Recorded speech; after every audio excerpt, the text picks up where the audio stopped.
What's up, people? It's your girl Adiola. As you guys know, Nigerian president launched a new campaign called Change Begins With Me, and boy, I was so excited. It's not exciting, because it really has to begin with him, if you know what I'm trying to say.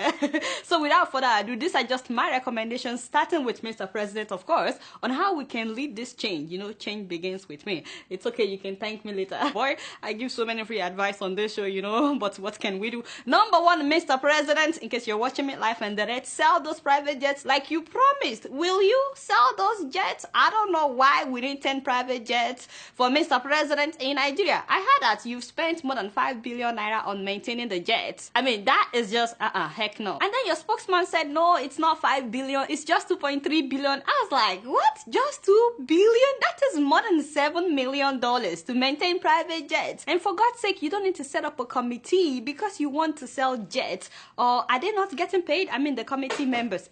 And they know that once the jets are sold, they're no longer getting paid. There will no longer be the need for their service. So don't you think they will stall the process? In this internet age, my guy, you don't need a committee. And I'm not saying that you should use eBay, although eBay may be a good idea.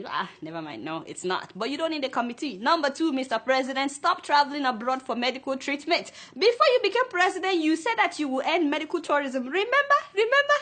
Yes, you did now. And then you said you will make sure that we have good hospitals in Nigeria so people won't have to go abroad to India, to America, or Dubai for treatment. In 2013 alone, Nigerians spent $1 billion on medical treatment abroad. That means we just gave $1 billion to India, America, Dubai, and everywhere else that people go. Now we go to Ghana, we go to South Africa. Despite your promise to end this, your spokesperson came out recently and said that, oh, you only spent 20 million naira on the ear infection that you went to treat in London. I was like, 20 million? Like, father, is that not our money, Mr. President? I mean, that is more than $64,000. No, be so. At a time, Mr. President, you spent $64,000 on ear infection.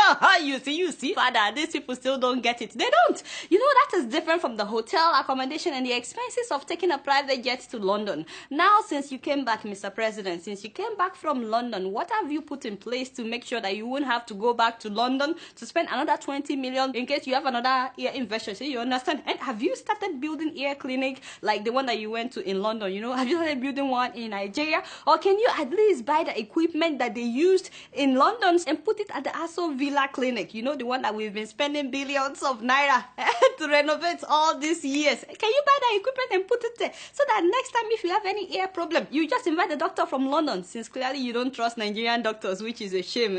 Change begins with you, Mr. President. No more medical tourism. Number three, change begins with you, Mr. President. The moment you stop nepotism in your administration, snap, you don't even hide it. You, my Oga, have appointed a lot of incompetent people in this administration. I mean, look at the sports minister. Look at how he disgraced us during the Olympics. You want to tell me this is the only person that qualifies to be a sports minister in the whole of Nigeria? Habba, the devil is a liar. And how do you appoint an 83-year-old man to lead the Communications Commission? And all these people given top positions. 91 people were given top positions at CBN because they are related to you and your officials. What did you do about it? And that is not to talk about the 300 plus that were given top positions at the Federal Inland Revenue. Like, Mr. President, what did you do about all this? Change begins with you, my Oga. Number four, Mr. President, and this is a very important one. Move closer.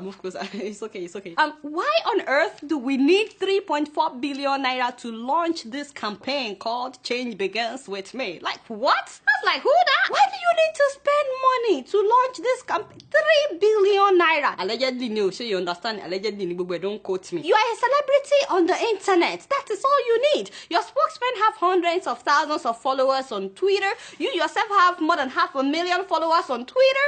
All you have to do is release a video or a speech on Twitter and people will circulate it for you. Wait a minute. So the Minister of Information said that is not correct. That is Malai Mohammed. But why do we even need a campaign? That is what I don't understand. Why are we talking about this? All you need to do is do the right thing, live by example, and people will follow. You don't need this campaign. Now let me talk to our senators because change begins with them as well. And the first change that has to happen with our senators is to reduce their numbers. We don't need 469 lawmakers in Nigeria. I'm telling you, it's better if we have 60 lawmakers that are very effective than all these people that we have at the Senate. Do you guys know that they've been on recess for the past 2 months? They've been on break and they're still getting paid. We see Malaya cruising all over America and he's still getting paid, father. Like, do for Nigeria? I don't know what they do. On top of that, now we are hearing that they have 2,578. I was like, doing what exactly? And all of these aides are getting paid minimum of 950,000 naira per month. That is almost 1 million per month just for the aid. And now they said that, oh, because of recession, they recently reduced it to 400,000 naira per month. These people have insulted us. They poop and they threw it in our faces. 400,000 naira per month just for the aid of the senators. And then do you know the worst thing? The report says that they've employed more than the 2,570 that they are allowed to employ. And those other ones, the extra aids, they are also getting paid. Guess who is paying them? You and I. Your money, the money that they are supposed to use to develop our country. We don't finish. We don't need that many lawmakers in Nigeria. And for God's sake, they don't need that many aids. We need to reduce them, reduce the aids as well. Also, change begins with our religious leaders. Of course, you know I'm coming here.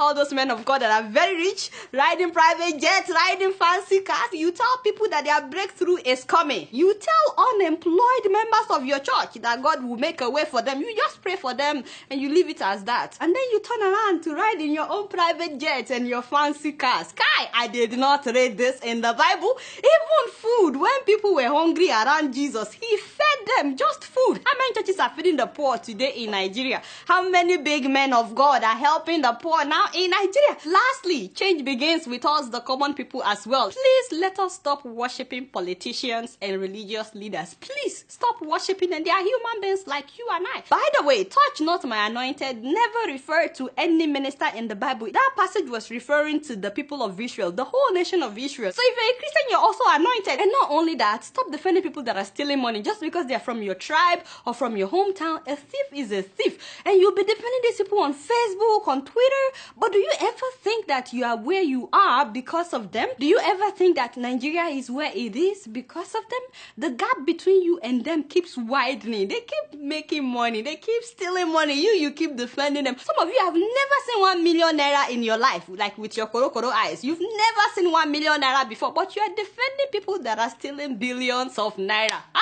This is what they call mumu. You say, oh, he's not the only one. She's not the only one. People that have pocketed your future. People that have pocketed the future of your children. Some of you have to wake up at 5 a.m. just to get to work on time, knowing that you may not even be paid at the end of the month. Yet you have to go because man must eat, not be so. So it baffles me that people like that will still be defending those that are stealing. Some of you don't know how to pay your school fees. Some of you have to work daytime, nighttime, and part-time and overtime. Yet you are defending these people. I don't understand. Did you guys see that video of young people hailing Bukola Saraki?